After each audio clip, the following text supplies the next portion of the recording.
How can you tell us to go? We're not going nowhere. We are here to stay. Like I say, we're not here to take part. We're here to take over. This is not integration. That's a takeover. It's hard to breathe, but that's alright. So, Tower Hamlets has been making the headlines. It's been on the news for some time now, and today a journalist from Vicegrad 24 decided to spend 24 hours in East London's Muslim area. Anyway, that's not too much, guys. We're going to jump into this right away and see the facts and the truths that were exposed. Damn. This is absolutely up, man. Hear that? Whitechapel. You hear that? That damn, the way he started. This is London. I've been there before. This is London. Watch it again. Damn. This is absolutely up, man. Whitechapel in East London. Muslim area. Okay? Alcohol, bad. Not just like that in Muslim area. I'm right next to East London Mosque, and here's an advert. The army is recruiting now. And this is particularly interesting if you look around. I'm literally by the East London Mosque. It's right there. Why am I pointing out this ad? Well, there's an incredible statistic, perhaps one of the most insane statistics out of the UK. More British Muslims joined the Islamic State than have joined and enlisted into the ranks of the British Army. This advert here in Tower Hamlets, the most Islamized borough of London, is a complete waste of money, because literally more Muslims enlisted to fight in the ranks of ISIS, of the Islamic State, traveled to Syria, to Iraq, to enlist and fight to build a caliphate in the Middle East than have enlisted in the ranks of the British Army. It's absolute madness. One of the most insane statistics I've ever seen. Wow. We're now observing an incredible stream of men, women, children heading towards prayer. Today is Friday, so that's the reason the mosque is so active today. And I checked the mosque website. This is one of the only mosques in the UK which is allowed to perform the adhan, the call to prayer. So the United Kingdom, for about 1,000 years after it became Christian, you could hear church bells. Now in the beating heart of London, just next to Canary Wharf, just next to the financial capital, one of the financial capitals of the world, you can hear the Muslim call to prayer.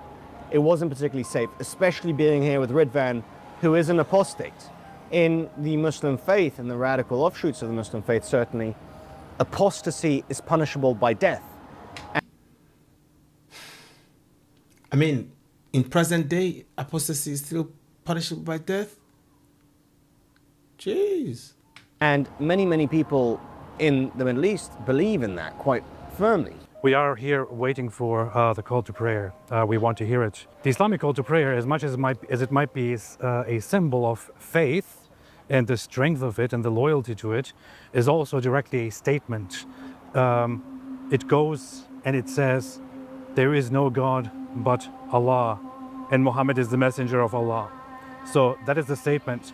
It is directly meant to make a statement to the public, to everyone who hears it, that there is only one religion that is true and the others are false. That it is Islam that is true and the others are false. You compare it to church bells, for example. Church bells are just bells. It's just the sound of a bell. And it doesn't send any message. Time. Yeah, it just gives you a time just to, it's time to pray. It's time to pray, or it's this time of the day, that time of the day. And with Islam in this case, you don't just have a marker for the time, you don't just have a call to prayer, as we like to call it, but rather a statement that only this is true and everything else is false. Okay, so like a takeover, or... Wow, that is mad. To be honest, I can't really remember hearing any church bells. Have I heard church bells recently? I haven't. But one time I went to East London on a Friday and I heard the call to prayer. I was surprised. Like, I was just passing randomly and I heard it and I was like, is this Nigeria? I mean, in Nigeria we hear it all the time. I heard it and I was like, in the United Kingdom? Okay, interesting. And that despite the fact that we are here in a culture that is Christian. There we are, there it is. Do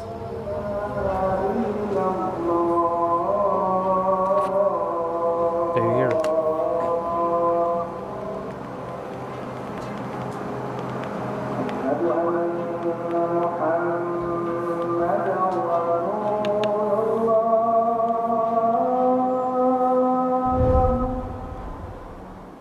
Wow. This is the heart of Tower Hamlets, which is London's least white borough.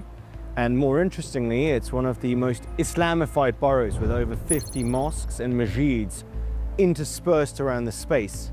We're also going to be quite discreet about this. Ridvan is a fairly recognizable figure amongst radical Muslims, and we would hate to get stabbed. So we're going to walk around, get a sense for the place. We come in peace. Wow, they're walking around even having, you know, the fear of being attacked, of being stabbed. Okay. This is more risky than it looks. You know what? I read a comment somewhere where someone said tolerance is killing the UK. So I'm going to ask you, is tolerance killing the UK, or is tolerance the death of British democracy and the freedom of expression? So the very thing that makes us free is the very thing that is dangerous to our existence. And we would hate to get stabbed. So we're going to walk around, get a sense for the place. We come in peace. Let's do it. Yeah, excellent. Great. Hello.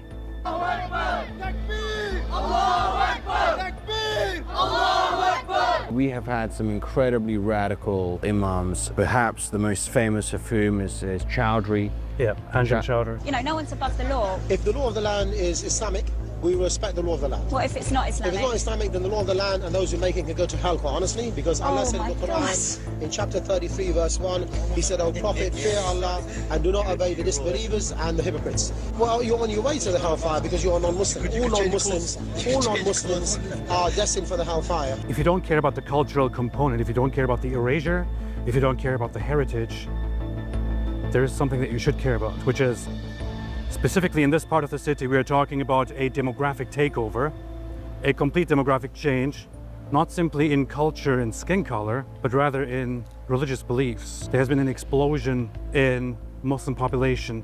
In this city, we have people who publicly say that it is their eventual dream or goal to impose Islamic law, to impose Sharia law, to force people like me to be quiet or to be killed. Because I'm an ex-Muslim, because I left Islam and I speak about it. You left Islam for Christianity? Yes. The capital punishment, alhamdulillah, we're proud of that. What? Alhamdulillah. Would he kill me? Alhamdulillah, I'm proud of it. Would he kill me? Alhamdulillah, I'm proud of it. Would he kill me? I'm proud of it. I'm an ex-Muslim. Would he What are you kill going to me? do, bruv? I'm proud Would of he it. kill me? What are you going to do? No problem. I love you. I love you in Christ. I don't love you, bruv. This doesn't just concern me. This doesn't just concern a person of European origin. It concerns everybody who wants to live in a place like this. This says a lot. You left Islam for Christianity? Yes. The capital punishment, alhamdulillah, we're proud of that. What? Alhamdulillah. Would he kill me? Alhamdulillah, I'm proud of it. Would he kill me? Alhamdulillah, I'm proud of it. Would he kill me? I'm proud of it. I'm an ex-Muslim. Would he What are kill you me? going to do, bruv? I'm proud Would of he it. kill me? What are you going to do? No problem. I love you. I love you in Christ. I don't love you, bruv. This doesn't just concern me. This doesn't just concern a person of European origin. It concerns everybody who wants to live in a place like this, in Europe, in the UK, freely. You are inviting and hosting and spreading the opposite of freedom. You don't want to do that. Hope one day to eradicate Islamic law from Britain, with the generations to come from the rest of the world, to fulfill the prophecy of the Prophet that the whole of the world will one day be under the authority of the Muslims. Oh, but okay, so if you don't like it here, go to your own country.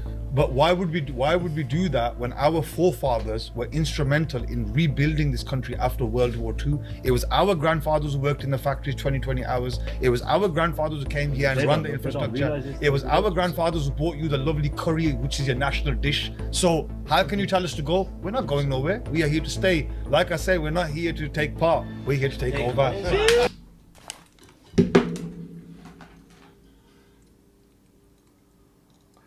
I mean, that was as clear as day. As very clear as day. And there's nothing else I could add to that. Oh, but okay, so if you don't like it here, go to your own country. But why would we do that when our forefathers were instrumental in rebuilding this country after World War II? It was our grandfathers who worked in the factories 20 hours. It was our grandfathers who came here and ran the infrastructure. It was our grandfathers who brought you the lovely curry, which is your national dish. So how can you tell us to go? We're not going nowhere. We are here to stay. Like I say, we're not here to take part. We're here to take over. Thank you very much. It's amazing. Thanks. That We're explains in the London. You're supposed to assimilation say shukran. and integration. Shukran Habibi. This is my second time visiting London, and this was one of my very limited and few experiences that I've had. So far, I have to say I'm very impressed with the cultural diversity and the enrichment. Sorry. Sarcastic. No, what we saw is something that is very distant, very detached from what you would historically associate with London, what you would historically associate with Britain, with England. Absolutely. And it's kind of fascinating how over the last 100 years, but especially over the last decades, there has been such a dramatic change here in London, where much of what London is completely unrecognizable. So we went to a place that is, where we are surrounded by Muslims. Mostly, yeah. Yeah, surrounded by people that are very different, so surrounded by a lot of people of Islamic background, and we kept getting very strange looks, like we don't belong here. This feeling that we all had, that we are not really welcome here. You said 100 years. I just wanted to read you this. In 1966, Tower Hamlets was 95.7% white. That's not even 60 years ago. In 1971, it was 91.4%. In 1981, it was 76.2%. In 1991, 2 years before I was born, it was 63.9%. In 2001, it was 51%. And then 2011, it was 45% white. And in 2021, which is 4 years ago, it was 39.3% white. But an important aspect of that is that in 2021, it was only 22.9% white British, which means that it is not even a quarter of the inhabitants of Tower Hamlets are white British. That is a complete demographic takeover. Numbers don't lie. All of this here is facts. Factual. That's crazy. It's one of the areas of London in which you most see the demographic change.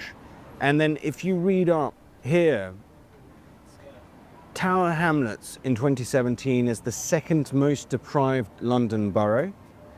High rates of child poverty, unemployment, and pay inequality.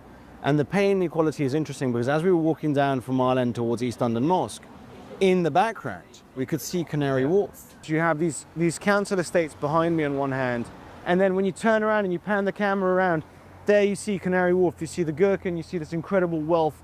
So you have this massive wealth disparity of some of the poorest people in London here and some of the very wealthiest, with all these mega corporations having their headquarters just down the road. So there's this incredible wealth contrast, which I think is very interesting. Yeah. And then it took only 60 years. 3 generations is all it took to go from being essentially, you know, a centre of East London, of Cockney culture, to being little Bangladesh. When I speak on these matters, people often ask me what I think about the future of America and whether things like that could be expected in America in the near future. And often it seems distant or unlikely that America would experience similar things, considering that America has very different demographics, and the number of Muslim populations or foreign populations densely living together in certain spaces is quite rare in America. But it's never really that far away. It's always possible. It's always possible that things will dramatically shift if people start implementing stupid policies. So 1 in 3 people there is Bangladeshi or of Bangladeshi origin. The borough has 50 mosques and many madrasas. It's got the highest proportion of Muslims of any authority in the United Kingdom. And it is the only location, and that was in 2011, that's 14 years ago. It's the only administrative area of the UK in which Muslims outnumber Christians. So it is now a majority Muslim neighborhood. Which is astounding. And it only took 60 years. And the other thing, obviously, that this census doesn't reflect is that percentage of white British inhabitants will probably be the very elderly. So if you looked at the demographics of, say, people below the age of 18, you will see that exponentially worse. a place like that experiences what people in America, for example, would call white flight. And you have the older population, the native British population or English population, getting out of there and moving to different places. And then older people remaining there, slowly dying out. And you have the Muslim population that generally around the world has significantly higher birth rates and significantly a younger age being there.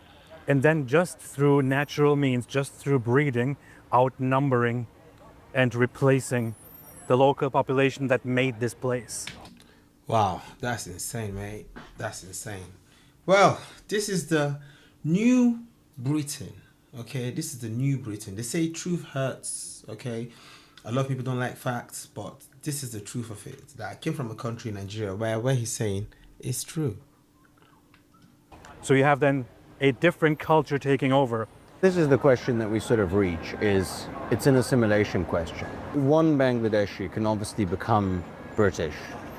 Can a million Bangladeshi become British? No. All in all, what we saw was a slow replacement of the ethnic fabric and the cultural fabric of the East End, and all of that being turned into something that is reminiscent in many ways, as you pointed out, of Bangladesh. This feels less safe than Turkey, where I actually lived. Incredible. But the power and presence of Islam is very dominant here. And we saw it also reflected in, for example, the large amount of support that we saw for Palestine. So suddenly a Middle Eastern conflict has been imported here. That's not a conflict that it's quite far removed from us in many ways. We want you to become the next lawyers, the architects, the engineers, the astronauts. I want you to become the next Prime Minister. From here, we will have Member of Parliament. And if you are in Parliament, you will change this country for the good. Assalamu alaikum wa rahmatullahi wa barakatuh.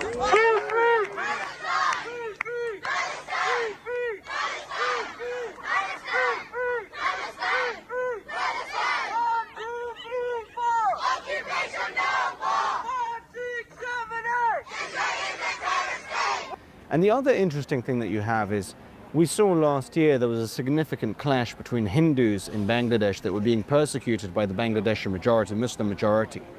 So we are importing issues and problems from the third world, and they're replicating and being played out here. Sectarian violence on the streets of Leicester. It was the weekend of the Queen's funeral, and with many officers deployed to London, those left struggle to hold back the aggressors. Look, look at me sign right now, there you go. Red-handed. It had started on Saturday when a group of mainly Hindu men marched 2.5 miles to the east of the city, which is predominantly Muslim. Come on, look, you got a weapon in his hand and you're allowing it. Man's got a weapon and you're allowing it. Muslims and Sikhs don't get along. There are very serious conflicts between the Pakistanis and the Indians around the Kashmir border. And again, as I pointed out, very serious conflicts and clashes between the majority Muslim population in Bangladesh and the Hindu minority that is being persecuted. So that's been transplanted here. Does that really belong here? How did this become the battlefield for that? This is also the funny thing about the striking hypocrisy. When we talk about Israel, for example, you have some people moaning about, oh, why do we care about Israel? Why Israel, this and that? But then you walk through a Muslim neighborhood here and you see Palestine flags everywhere. And people graffitiing and desecrating and vandalizing places by saying free Gaza, free Palestine, and so on. That is totally fine, because that culture is taking over, and that culture can do that. And you can't say anything about it. And the other question, I guess, that arises is, why should we care? Should we care that Tower Hamlets is minority white British? Should we care that less than a quarter of the population of that borough is white British? And I suppose the simple answer is it's fine if it happens in just one neighborhood and there's one very diverse borough. But the problem is when it spills over and the demographic shift of an entire country is taking place, because Tower Hamlets is not just Tower Hamlets. This is happening. The white British are a minority in London, the capital city. According to the last census, the white British were a minority in 11 English cities. Luton Town, obviously, Birmingham, Bradford, etc., etc. And those two places, Luton and Birmingham, great examples of a very rapid change. It didn't take long to witness firsthand the extremism I'd been hearing about.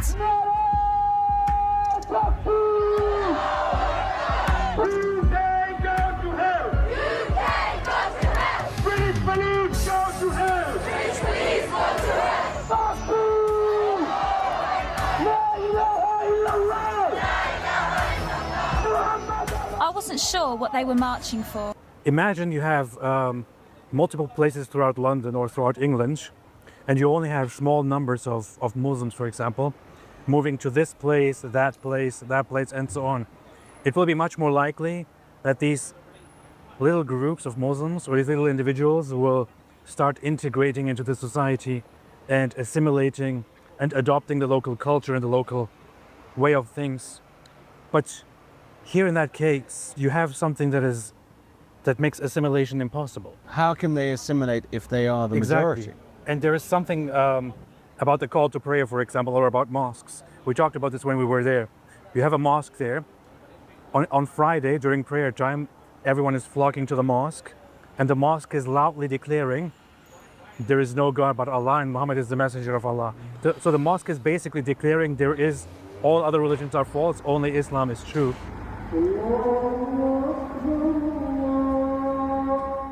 How do you expect this culture and these people to integrate and to assimilate and to become like you and me and others if they are collected, put into this place all together, and then also given the constant propaganda that your way is right, the others are wrong? This is not guests, this is not integration, that's a takeover. Oh my days, oh my days, oh my days. I'm telling you, this is shocking. Absolutely shocking. Immigration generally does help countries, all right? But immigration needs to be controlled. I've said it many times. It has to be controlled, all right? Let's call a spade a spade. If the UK continues like this, there'll be no UK. Basically. I came from a country where I saw a serious demographic change. Then religious clashes started. I'm talking about northern Nigeria. Right now, if you Google Nigeria, you'll see what is going on. So Google northern Nigeria and Christian attack. Just search that. Look, I just searched it. Northern Nigeria, Christian attack. Just see. Look. You just search this, you just see this. Straight away, okay? Growing up as a kid, everything was pretty okay. It was decent. And then suddenly, this. Why? Because the government couldn't control immigration. Immigration needs to be balanced, but the country didn't balance it, okay? The UK, I'm telling you, from an amazing country, they are losing Britishness. Again, I'll say, all these things people are calling out, extremism, demographic change, the UK is changing, there's a takeover in the UK. These are not the problem. These things right now is not the problem. Okay, people going, oh, the problem is this religion. The problem is these people. That is not the problem. Those are symptoms. All right. The problem is this. The government is weak. It is the government. If you're in charge of a house, right, and you leave the door open and you allow whatever to come in, would you say the things coming and invading are the problem? No. Who left the door open? Why would you leave the door open? You shut the door and you choose who comes in, or you control the flow of those who come in. So the culture is preserved, so there's a balance. But I'm telling you, the UK, absolutely changing. Absolutely changing. Okay, to preserve the culture of this country, the government have to step up. And that's why you're seeing things like Operation Raise the Colours, because the British people, very tolerant, very patient, all right? They allow people, you know, to express themselves, do their things. But when it gets to a point, the tipping point, they go, enough is enough. Now you stop. Oh, I love you more than words can say. You are me. Oh, you are the light that shine in my way. You are me. Oh, I love you more than words can say. You are me.